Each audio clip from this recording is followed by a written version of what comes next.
تعالى في موضع آخر فإنهم لا يكذبونك ولكن الظالمين بآيات الله يجحدون. صدق الله العظيم. أما بعد. Honorable brothers and sisters in Islam, Assalamu alaikum wa rahmatullahi wa barakatuh.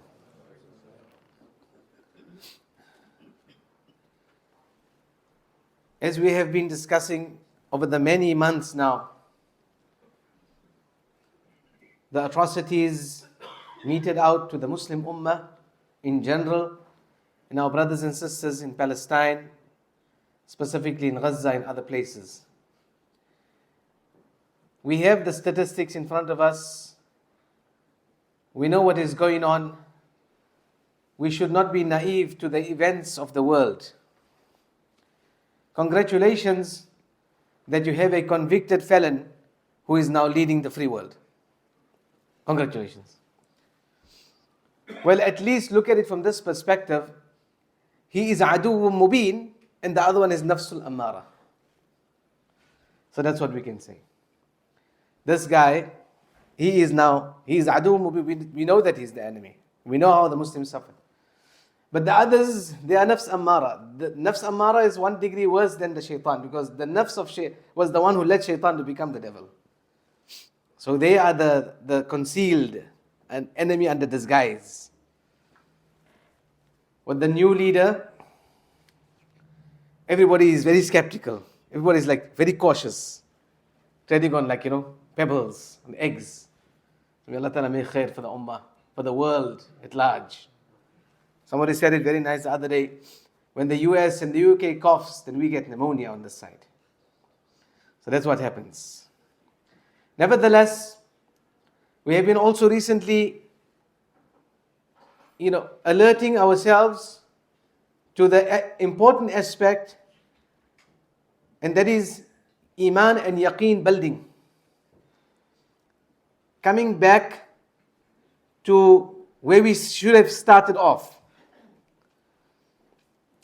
And we looked at numerous times the success model for the Sahaba radiallahu anhum ajma'een. Where was their strengths in terms of their faith level, in terms of their trust level, in terms of their yaqeen level. So we looked at in a number of Jumu'ahs, highlighted this aspect. And recently we talked about that the initial 13 years of the Meccan phase of Rasulullah sallallahu alaihi wasallam's da'wah and mission for establishing global peace was Iman building, Yaqeen building, faith building. And Allah Ta'ala dedicated these years. They were years of struggle. They were years of one-sided oppression. In the days of Medina, 10 years, it was both ways. Sahaba radiallahu anhu were defensive, and sometimes they were offensive as well, but it was up and down. So yes, there were casualties. Yes, there was shuhada, martyrs in the Madinese phase or Medina phase of the Sahaba and the Islam building of Islam. But it was both-sided. So they knew that Sahaba were fighting a worthy cause. In Mecca, they were just suppressed and being oppressed at the same time. Atrocities meted out. But there was a very specific reason for them to build their faith. So when they reached Badr, then they had 2 horses, a few camels, and basically very few weapons. And the core weapon they had was their faith. That's how Allah built them to that level. And we're trying to identify that the Ummah needs to come back to this model. So in keeping with this understanding and thought, what is our starting point? Where can we start with? Where can we begin? If we want to go back to the prophetic model, if we want to go back to the prophetic age or the golden era, and if we want to bring in some of the qualities that the Sahaba possessed, so there must be some starting point. And what better starting point can there be? There is never a better starting point than the Messenger sallallahu alaihi wasallam himself. And way before he became the Nabi also. So there was a preparing phase And the respective Anbiya, all of them they went through a preparation phase before they were blessed with Nubuwah. So then after Nubuwah, when the challenges came upon them, they were able to face up the challenges as mountains, unwavered. We hoped, inshallah, to focus on some of the key and highlighting factors or characteristics in the life of Rasulullah sallallahu alaihi wasallam and his Sahaba, of course, and in the hope that we could bring ourselves back to these golden and beautiful values that we once possessed, through which Sudan al-Alam, we were able to lead the world. At once upon a time, the Islamic world was the center of the dunya.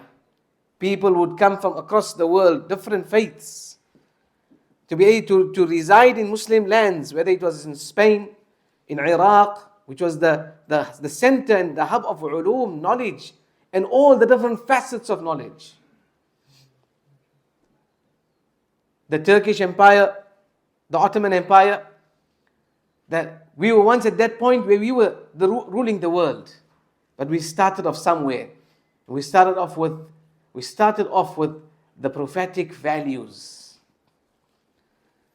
But today, inshallah, we want to look at two values of Rasulullah sallallahu alaihi wasallam, and they go hand in hand. These were already built into him from the very beginning, before he even became a Nabi. Way before he became a Nabi. And these were values that his enemies testified to. Nadar ibn Harith once said to the Quraysh, he said to the Quraysh something beautiful. قَدْ كَانَ مُحَمَّدٌ فِيكُمْ غُلَامًا حَدَثًا أَرْضَاكُمْ فِيكُمْ وَأَصْدَقُكُمْ حَدِيثًا وَأَعْظَمُكُمْ أَمَانًا. Two characteristics. Whenever they talked of the Prophet ﷺ, his arch enemies, they looked at two things. They always sung his praises for two things. And these two, one of them has perhaps already left us, and the second to a great degree. But when the second leaves us, then the fear of Iman as well will leave us. May Allah protect us. Nabi alayhi salatu wasalam started out in life with two traits. Number one was Sidq, and the second was Amana. In order for us to reach the point where Nasudul Alam, where we are leading the world, then we have to work from our insides first. So Rasulullah sallallahu alaihi wasallam shone out of society at the time when Sayyidina Ja'far radiallahu anhu said, when he was summoned by the Najashi, Ashama radiallahu anhu, what did he say? Ayyuha al-Malik, O King, kunna qawman ahla jahiliyyah. We were a people of jahiliyyah. Na'budu al-asnam. We didn't know who to worship. We used to manufacture stones. We used to carve out stones. We used to manufacture and carve out wooden statues, and we used to worship them. Na'budu al-asnam. Wa na'kulu al-mayta.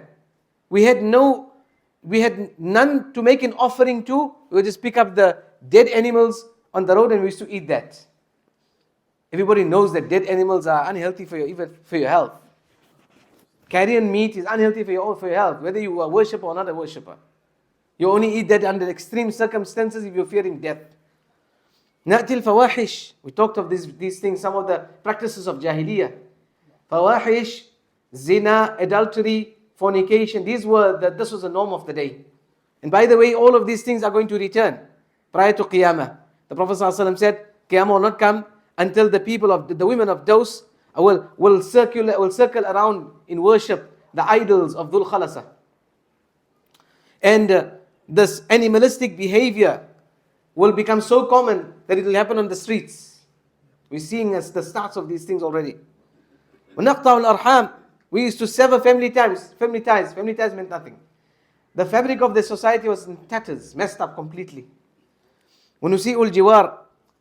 Neighbors, as long as I am safe and sound in my home, I don't care about my neighbor. Subhanallah.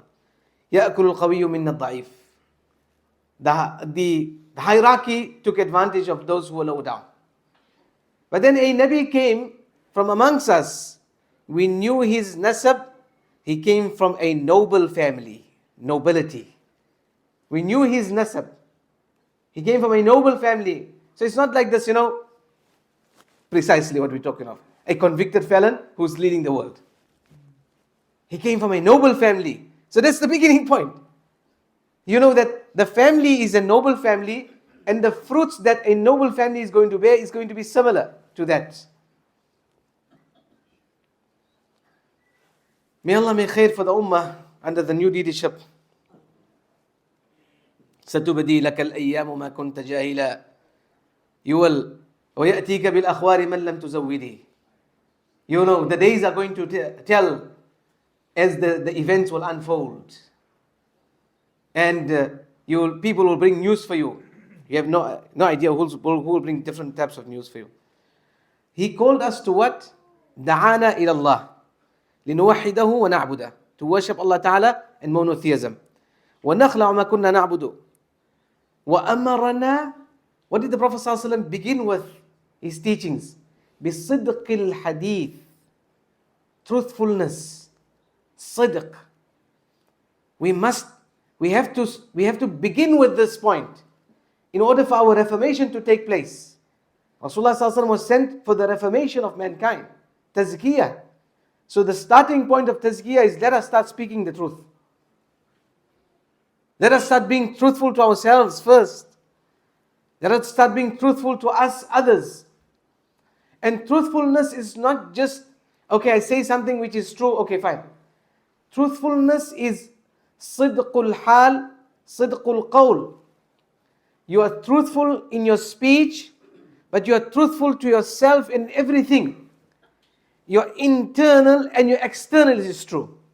What you see is what you get. When the messenger, before he became a prophet, was a truthful person. He was a truthful human being. And this truth beamed to the people around in Makkah Mukarramah. So when he was 35 years old and the rebuilding of the Kaaba took place, they came to the last point of the attachment of the Hajar al-Aswad. And now they were ready to bring out their swords and kill to have the honor of placing Hajar al-Aswad in its place. They were literally there. They slit their hands and they squeezed out blood in the bowl and they rubbed their hands in the bowl, and this is i'lan for full out war. If the last of us is going to die, we will die, but our qabila, our tribe is going to have the honor of putting Hajar al-Aswad. So now the seniors got together, what should we do? This is a catastrophe waiting to unfold. So they said, okay, let's do this here. Tomorrow morning, the first person to come inside of the haram will make the decision. Who is the first person? Rasulullah sallallahu alaihi wasallam. And as soon as he comes in, an entire sigh of relief. Brother, just move away from there. Entire sigh of relief. A mountain off his shoulder, of the shoulders of the people. And he put aside a potential catastrophe. Subhanallah. Allahu Akbar. What did he say? هذا Muhammad Al-Amin. This is Muhammad, he is Amin. Abu Jahl said to Rasulullah sallallahu alaihi wasallam, he said, "Inna la nukaddibuka." We don't reject you as a person. We know you. We know you as a person. We don't reject you as a person. In fact, وَمَا أَنْتَ فِينَا بِمُكَذَّبٍ. There was nothing that we could, pinpoint on you to say that, this man is a liar. This person speaks a lie. This person is dodgy. This person, I need to filter out the information that comes from this person. No. وَمَا أَنْتَ فِينَا بِمُكَذَّبٍ. We like literally, if we have to look for something and dig out dirt on you, we can't find it. So Allah revealed, فَإِنَّهُمْ لَا يُكَذِّبُونَكَ وَلَكِنَّ الظَّالِمِينَ بِآيَاتِ اللَّهِ يَجْحَدُونَ. They don't reject you as a person, they know you. Akhnas ibn Shurayq said to Abu Jahl one day, in the battle of Badr actually, say, Abu al-Hakam, لَيْسَ هُنَا غَيْرِي وَغَيْرُكَ يَسْمَعُ كَلَامَنَا. There's nobody else between the two of us. Tell me about Muhammad. تخبرنا عن محمد صادق أم كاذب? Is he truthful or is he a liar? Is he truthful or is he a liar? Abu Jahl says this. The greatest, the arch enemy, the biggest enemy of the Prophet ﷺ.